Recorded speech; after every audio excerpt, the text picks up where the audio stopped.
Bíblia King James atualizada, 1 Samuel, capítulo 14.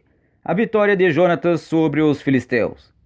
Um dia Jonatas, filho de Saul, ordenou ao seu jovem escudeiro: Vamos, atravessemos até o posto avançado do exército filisteu, que está posicionado do outro lado. Todavia, nada contou sobre esse intento a seu pai. Saul estava sentado debaixo de uma romanceira, nos limites de Gibeá, em Migron. Em sua companhia estavam 600 guerreiros, entre os quais Aias, que vestia o manto sacerdotal. Ele era filho de Aitube, irmão de Icabode, filho de Finéias e neto de Eli, o sacerdote de Yahweh em Siló. Ninguém sabia que Jonatas tinha se ausentado do grupo. No desfiladeiro que Jonatas procurava atravessar para atingir o acampamento filisteu, existia um penhasco íngreme de um lado e outro pico de grande rocha do outro lado. O primeiro se chama Bozes e o outro Sené. Havia também um penhasco ao norte na direção de Miquimás e outro ainda ao sul rumo a Geba. Jonatas ordenou ao seu escudeiro: Vamos, avançaremos até o lugar onde estão aqueles incircuncisos. Talvez o Senhor faça alguma coisa por nós, porquanto não existe nada que possa impedir a vontade de Yahweh de nos dar vitória, quer sejamos muitos ou poucos. Redarguiu-lhe seu pajem: Segue a inclinação do teu coração, eu estarei ao teu lado, Senhor. O meu coração é como o teu coração.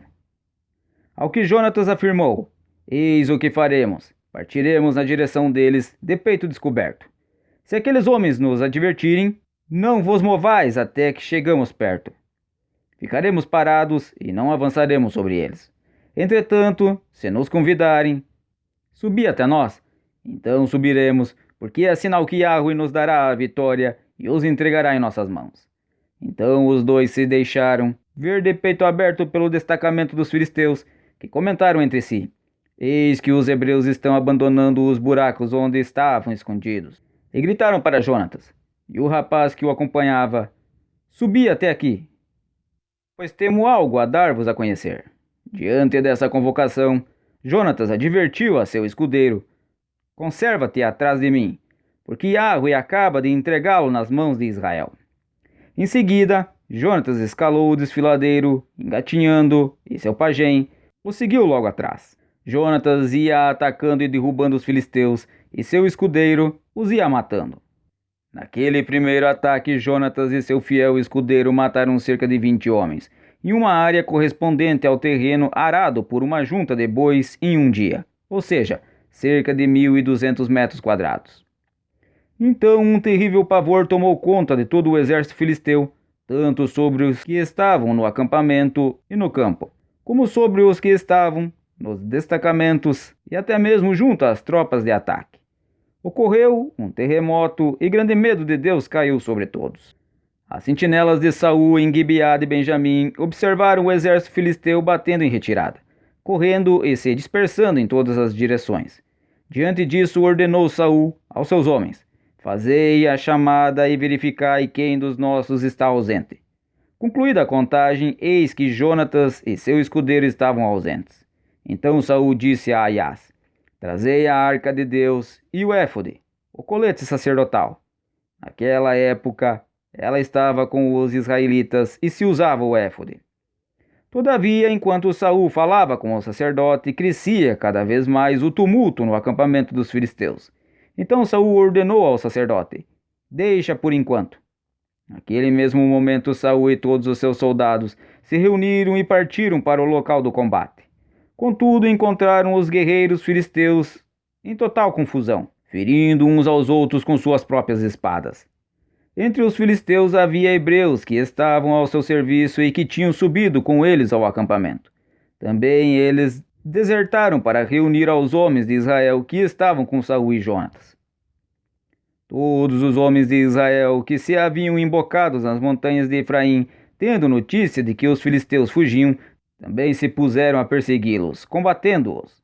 Assim o Senhor concedeu plena vitória a Israel naquele dia, e a guerra se estendeu para além de Bet-Aven. O atrevido voto de Saul.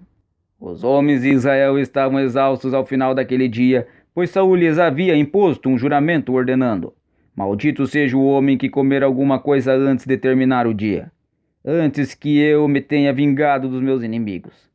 E portanto ninguém de todo o povo provou qualquer alimento o dia todo. E aconteceu que o exército entrou num bosque onde havia mel no chão. Os homens observaram o favo de mel escorrendo, mas ninguém o tocava, porquanto temiam o juramento que se haviam comprometido. Jonatas, entretanto, não sabia da imprecação que seu pai havia imposto ao exército, de modo que estendeu a ponta da vara que tinha na mão e a molhou no favo de mel, e com a mão saboreou o mel. E logo a sua visão, que estava turva e enfraquecida, revigorou-se e ficou nítida. Então um dos soldados lhe chamou a atenção. Teu pai nos impôs esse juramento. Maldito seja o homem que comer alguma coisa durante o dia de hoje. Por isso todos estamos desfalecidos. Ao que Jonatas lhe respondeu de pronto: Infelizmente, meu pai cometeu um grande erro e trouxe desgraça sobre o seu povo. Vede como estou revigorado e enxergo melhor por haver provado um pouco deste mel. Ora, quanto mais se o povo todo tivesse comido livremente dos despojos de guerra que tomou dos inimigos, não teria sido maior a derrota dos filisteus?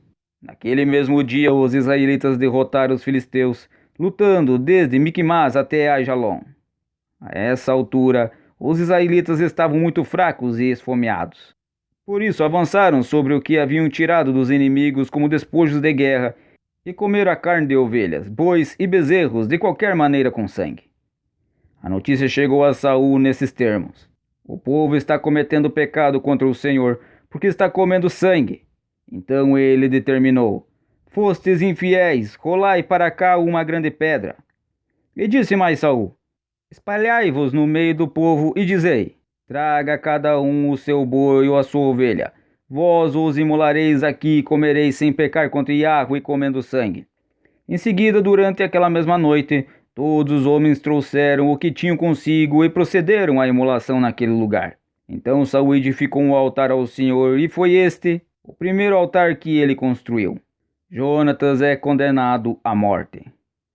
Ordenou Saul: Desçamos durante a noite para perseguir os filisteus e saqueemo-los até o romper do dia. Não deixemos um único homem deles sobreviver. E os guerreiros responderam: Faze tudo o que te parecer bem. Contudo, o sacerdote sugeriu: Melhor é primeiro consultarmos a Deus. Então Saul aqueceu e pediu o conselho de Deus: Descerei para perseguir os filisteus? Ou entregá-lo-ás tu nas mãos de Israel? Entretanto, neste dia, não houve resposta. Então Saul ordenou: Aproximai-vos, todos vós, chefes do povo, examinai bem em que consistiu a falta cometida por vós neste dia. Tão certo como vive Yahweh, que dá salvação e vitória a Israel, assim, ainda que seja o meu filho Jonatas o culpado, deverá morrer. Contudo, ninguém disse uma só palavra. Em seguida, declarou Saul diante de todo o Israel: Ponde-vos todos vós de um lado, e eu e meu filho Jonatas de outro lado. E o povo respondeu a Saul: Faze o que te parecer certo. Saul então exclamou: Ó Yahweh, Deus de Israel, por que não respondesse com clareza hoje ao teu servo? Se o pecado recai sobre mim ou sobre o meu filho Jonatas, ó Senhor Deus de Israel, revela-me a verdade. E a sorte tirada mediante o Urim e o Tumim apontou Saul e Jonatas, e todos os soldados saíram livres. Em seguida Saul determinou: Lançai, pois, agora a sorte entre mim e o meu filho Jonatas. E Jonatas foi o indicado. Então Saul voltou-se para Jonatas e lhe inquiriu: Conta-me, o que fizeste? Jonatas replicou: Eu somente provei um pouco de mel com a ponta da vara que tinha na mão.